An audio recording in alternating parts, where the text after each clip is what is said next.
tinatumal tayo. Yung kay GR naman natin 422 na eh. Tapos nakaka-30 na tayo ngayon. So safe na tayo para sa February. Kahit February 11 pa lang ngayon, safe na.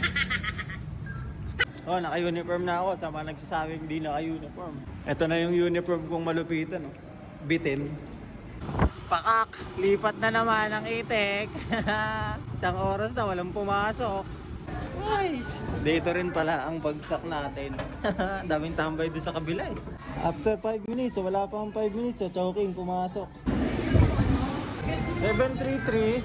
Bumahay ka pala? Huwag ka na magtrabaho. Wala akong planner eh. Kaya pala malakas eh, sinasagasaan nyo lang kami.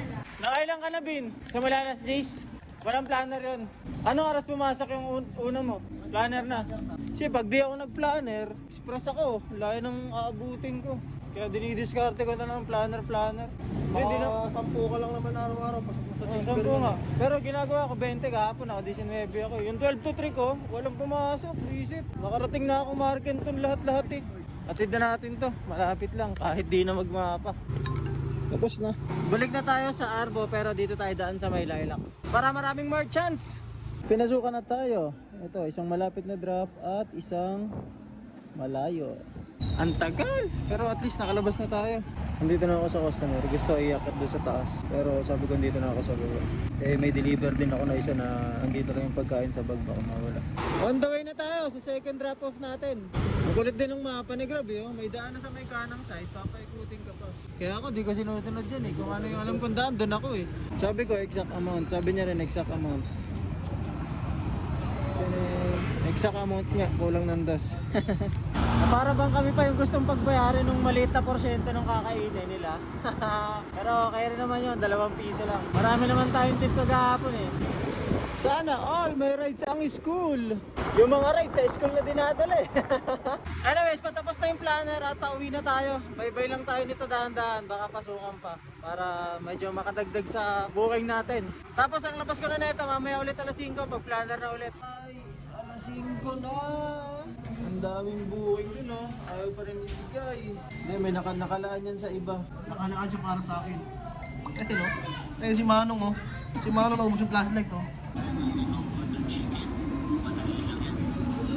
Mayabang.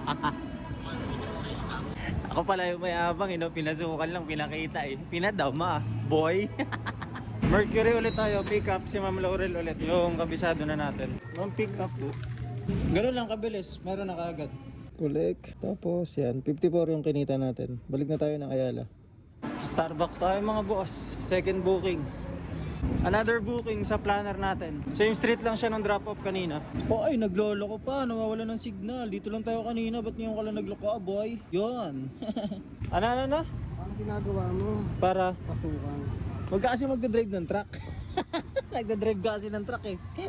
Ngayon diskarte mo, nagdi-deliver ka na sa totoong buhay. Nagdi-deliver ka pa dyan. Lipat tayo sa labas doy. Doon na tayo tambay at dito sa hagdan natin wala nang pumapasok. Hello po, Grab po. Nandito na po ako. Nandito ka na po? Apo. Okay. Teka lang po. Okay po, sige po. Thank you. Parang po sa labas po. Apo. 55 plus 15. Tapos 9 na gem. 9 PM planner na guys. Nihintay na lang magsara yung mga merchant na bukas dito. Buti pa yung tropo. Pindot-pindot na lang dun oh. Ay nako, sarap ng buhay. Diba? Oh, ang ganda ng ngiti oh. Pero kahit naman tinatumal tayo, yung kay GR naman natin 422 na eh. Tapos nakaka-30 na tayo ngayon. So safe na tayo para sa February. Kahit February 11 pa lang ngayon, safe na. Okay na yun, bye-bye na ako pa uwi. 450 naman na naka-30 na ako ngayon. 450 kgr para sa February 11. Medyo napaaga lang yung ka-platinum natin pero yeah. Okay na yun, okay na yun. Uwi na ako.